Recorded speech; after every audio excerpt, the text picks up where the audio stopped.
Olá, que a paz de Deus esteja sempre no coração de cada um de nós. Na noite de hoje, nós vamos falar um pouco sobre o capítulo 9 do Evangelho segundo o Espiritismo, Bem-aventurados os mansos e os pacíficos, ou Bem-aventurados os brandos e os pacíficos. Antes da gente começar o estudo propriamente dito, eu gostaria de convidar todos que estão assistindo a um breve momento de meditação. Eu gostaria que cada um respirasse com tranquilidade, aproveitasse bem esse ar, soltasse também com tranquilidade, aproveitando a cada momento de inspiração e de expiração para relaxar, para ficar tranquilo, calmo, em paz, mas sem dormir. Respirando com tranquilidade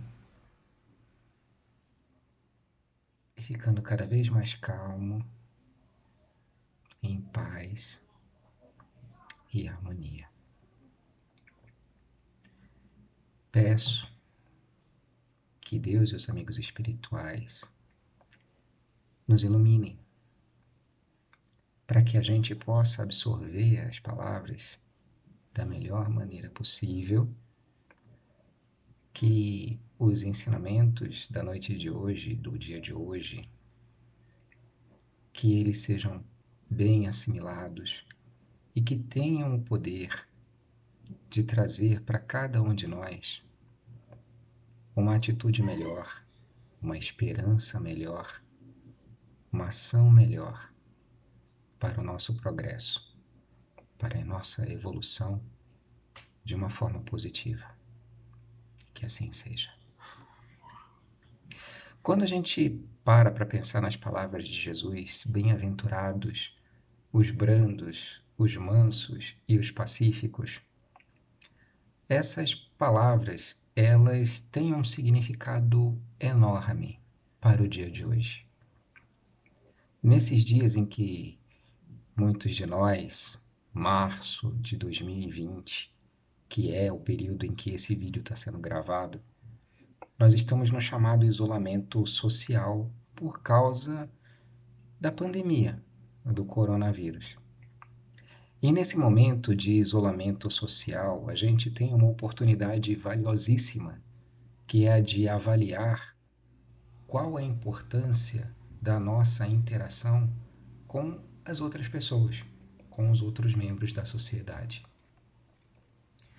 Eu sei que cada um de nós tem a sua opinião, tem o seu posicionamento, mas isso não é relevante para o estudo de hoje. O que é relevante para o estudo de hoje é parar para pensar e refletir. Toda a preleção, ela tem essa intenção, que a gente pare, pense, reflita, interiorize e procure pensar no período de Jesus, nos estudos de Allan Kardec e sobre o que nós estamos fazendo em nossa vida em relação aos ensinamentos de Jesus, ensinamentos de Allan Kardec, a todas as orientações que nós vemos recebido durante toda a nossa vida. O período de isolamento social é um período de reflexão sobre como está a nossa sociedade.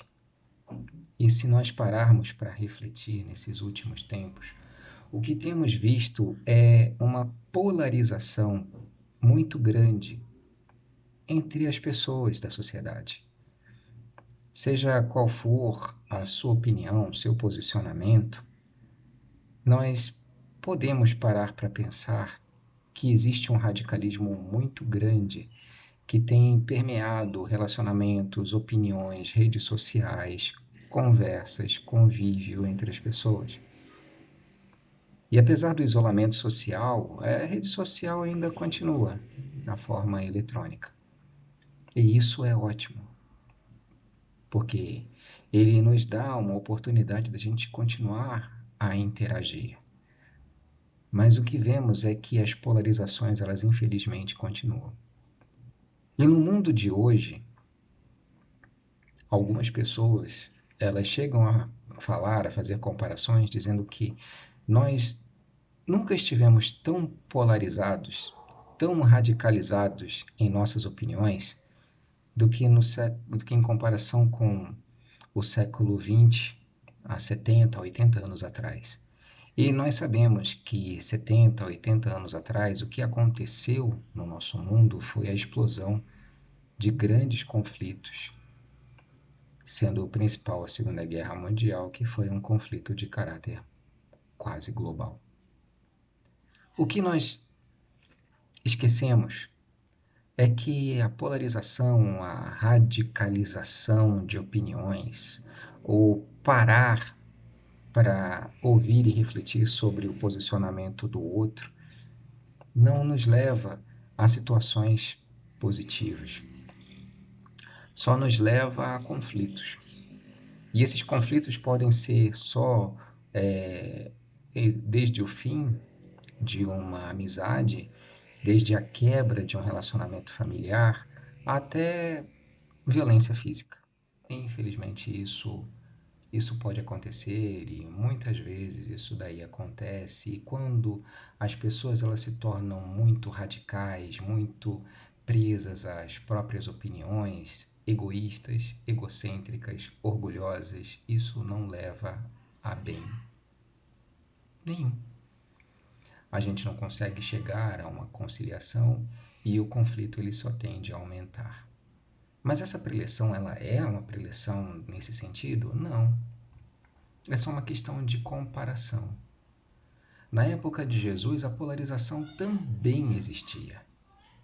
Se a gente pudesse se transportar para o passado, se a gente pudesse pegar e ver como era na época de Jesus, nós poderíamos nos surpreender ao ver uma sociedade que também estava dividida, que também estava polarizada. Quando a gente para pensar um pouco na história, nós vemos que o povo judeu, na época de Jesus, ele era um povo escravo, era um povo dominado pelo Império Romano. E essa dominação do Império Romano, ela causava divisão na sociedade, porque apesar de existirem aqueles que queriam lutar pela liberdade, existiam aqueles que achavam que a dominação romana era uma boa ideia. Talvez porque elas tivessem alguma vantagem nisso, talvez porque elas achassem que realmente a cultura romana ela tinha pontos positivos e que o povo judeu poderia ganhar, poderia evoluir nesses aspectos. Mas existiam aqueles que também lutavam pela liberdade, e quem lutava pela liberdade era bem radical nesse sentido. E aqueles que lutavam pela dominação romana também eram bem radicais. E eles não conseguiam chegar a uma conciliação. E chegou ao ponto de que mesmo aqueles que lutavam pela liberdade dentro do povo judeu, eles também não chegavam a uma conciliação a respeito disso.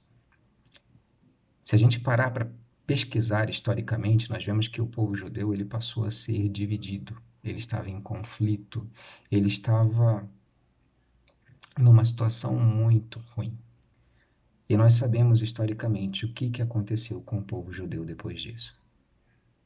Pois bem, se nós transportarmos isso e tentarmos pensar, bom, o que Jesus ele pregava? Jesus ele pregava o amor. E ele pregava, de fato, a não violência. Ele não acreditava que a violência era a solução para os problemas do mundo, como, na verdade, não é. Em toda a história humana, violência só gerou mais violência. E toda violência ela acabou trazendo dor e sofrimento para todos os envolvidos. Em todas as guerras mundiais que nós tivemos ciência, nós vimos o quê? Que a guerra ela trouxe morte, destruição. óbvio que depois todos aqueles que viram a dor que era o conflito passaram a lutar pelo quê? Pela reconstrução, pela melhoria. Então, algumas pessoas elas têm a ilusão de que o conflito, que a guerra, ela é algo positivo para a evolução social. Não é. Nós vemos que o desafio, sim, o desafio ele é positivo para a evolução social. Nós vivemos, por exemplo, um momento de desafio. Nós vemos cientistas, médicos que estão passando por uma situação desafiadora, uma situação que envolve todos os recursos, que ela precisa ter não vou dizer a anuência, mas a dedicação necessária para que o melhor aconteça. Existe um conflito? Sim, existe um conflito. Mas essa luta não é entre um ser humano e outro. Essa luta é uma luta pela sobrevivência, pela melhoria da sociedade como um todo. Então, a gente não precisa de guerra, não precisa de conflito para melhorar. A gente não precisa de guerra, não precisa de conflito para que a gente tenha uma sociedade melhor. E foi essa a orientação que Jesus procurou nos trazer com relação a sermos brandos e pacíficos. Até a época de Jesus, mesmo o reino dos céus era conquistado pela força. E Jesus ele veio até nós para dizer que o reino dos céus não seria mais conquistado pela força. O reino dos céus ele tem que ser conquistado através da nossa luta, mas a luta contra os nossos erros, os nossos problemas, as nossas falhas, a luta para que a gente evolua, para que a gente melhore. Uma coisa que nós esquecemos, porque afinal de contas faz muito tempo, mas os nossos instintos eles mantêm isso muito vivo.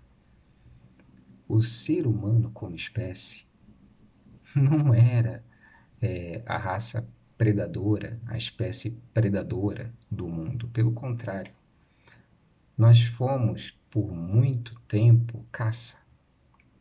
Nós éramos considerados, nós poderíamos ser considerados a raça mais frágil de todo o reino animal. As outras espécies, elas já nascem praticamente prontas para enfrentar o mundo lá fora.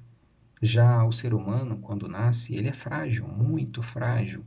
Ele precisa do apoio de uma família, ele precisa ser cuidado. Existe todo um investimento que é feito sobre ele para que ele enfrente as doenças, para que ele aprenda, para que ele evolua. E somente depois de anos o ser humano pode se dizer assim, está apto para enfrentar a vida lá fora. Então, por muito tempo, a raça humana, ela já esteve perto de desaparecer e poderia ter desaparecido. Só que alguns fatores foram muito importantes para que a raça humana ela se tornasse o que é hoje. O primeiro foi que aqueles que sobreviveram e que deixaram descendentes foram aqueles que tiveram medo. Sim, foram aqueles que procuraram prestar atenção naquilo que era desagradável, naquilo que era ruim, naquilo que era assustador e tomaram precauções para isso. O segundo é que aqueles que sobreviveram foram aqueles que souberam se adaptar. Eles construíram ferramentas, eles melhoraram a fala, eles melhoraram diálogos e eles sabiam e eles tinham que se arriscar quando era necessário, porque só ter medo não ajuda na sobrevivência. Então, aqueles que, apesar do medo, tinham a coragem de enfrentar para conquistar aquilo que era necessário, eles também deixaram descendentes. E algo muito importante, muito, muito importante, a sociedade. Os seres humanos que eles se uniram a outros em prol de uma causa comum, eles sobreviveram e deixaram descendentes. Porque os seres humanos, eles aprenderam que se eles tivessem melhores formas de diálogo, melhores formas de convívio, melhores formas de superar as diferenças, eles poderiam se unir, poderiam ter uma sociedade coesa. E essa sociedade coesa, ela era capaz de dar auxílio mútuo.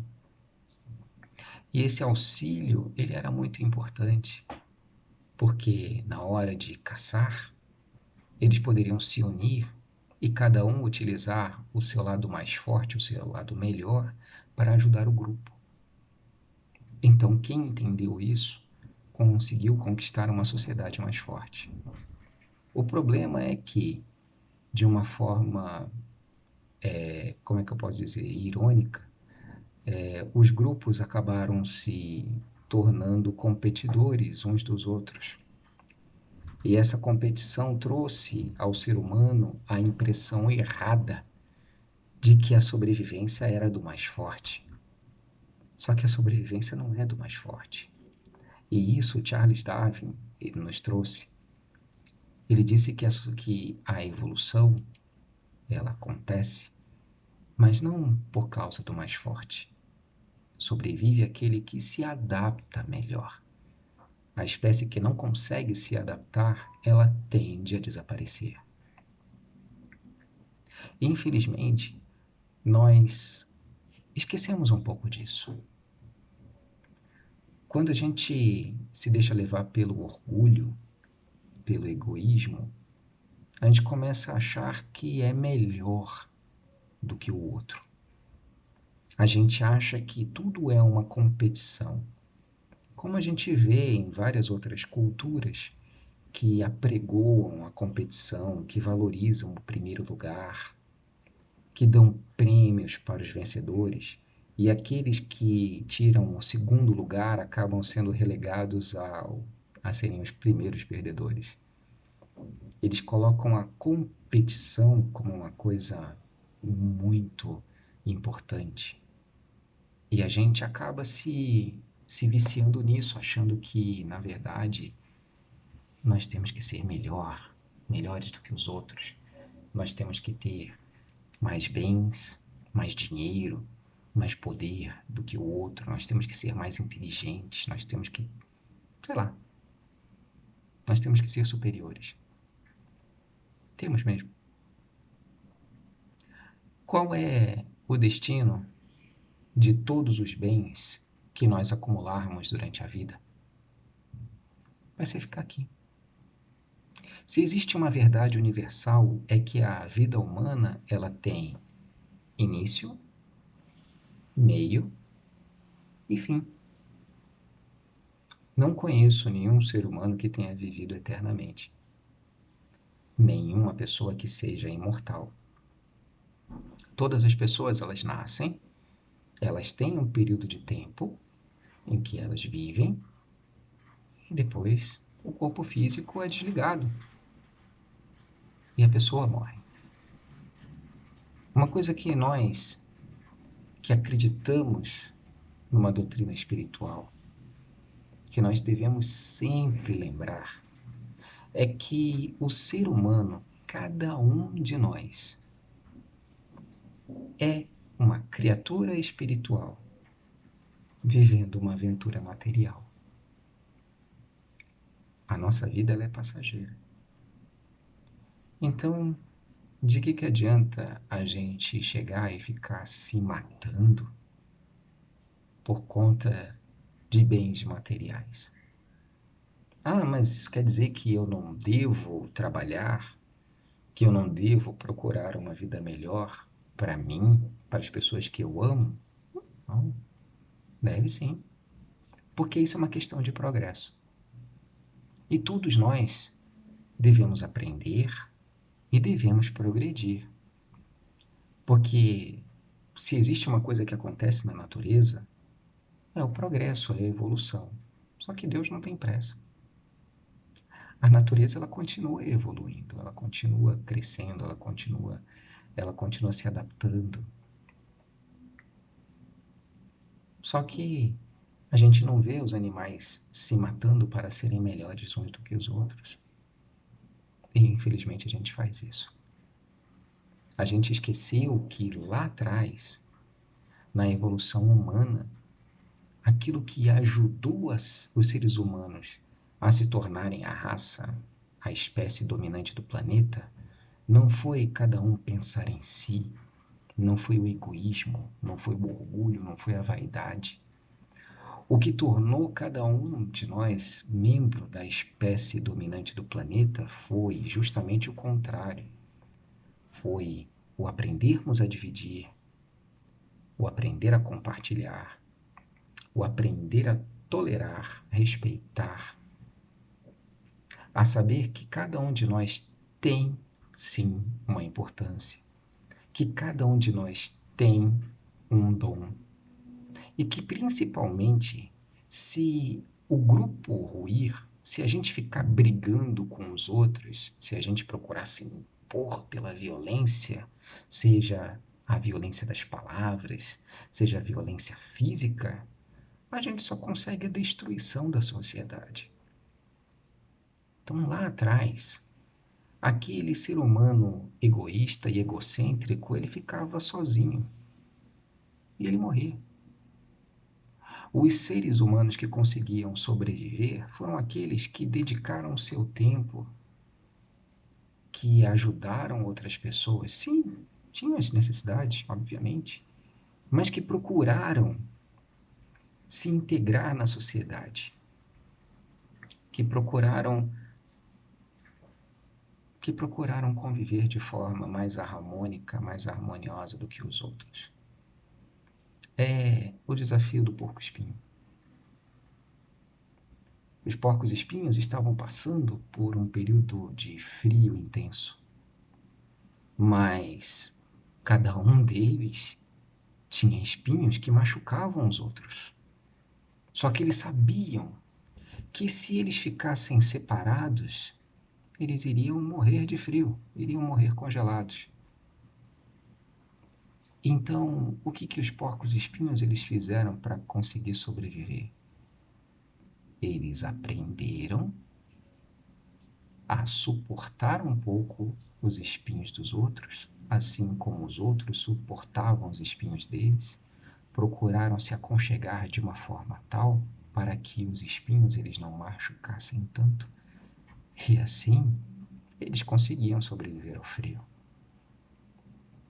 De novo, o ser humano ele é a espécie dominante não porque ele é egoísta, mas é pela capacidade que ele tem de ser altruísta.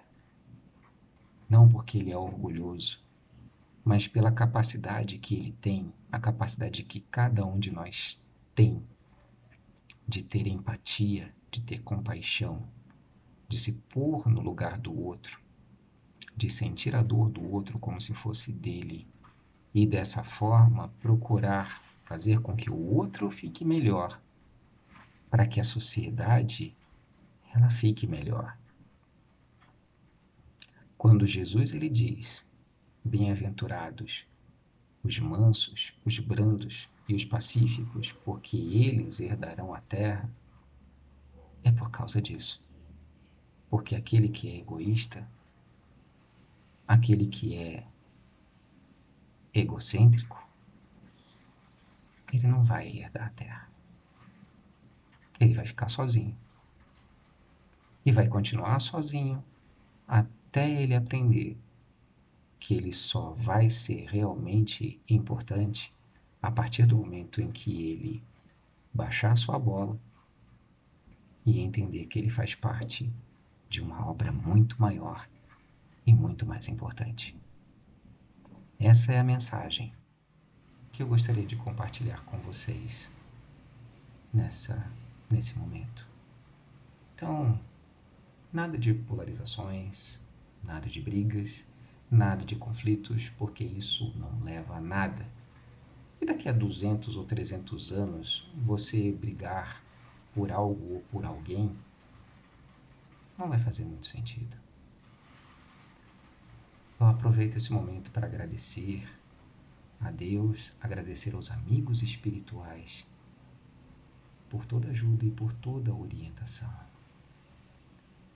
Aproveitemos para mentalizar mais um pouco, avaliar as nossas atitudes, pensar nas coisas boas que a gente pode fazer, que a gente pode dizer, no bem que a gente pode completar, nas energias positivas e benéficas que a gente pode transmitir aos outros.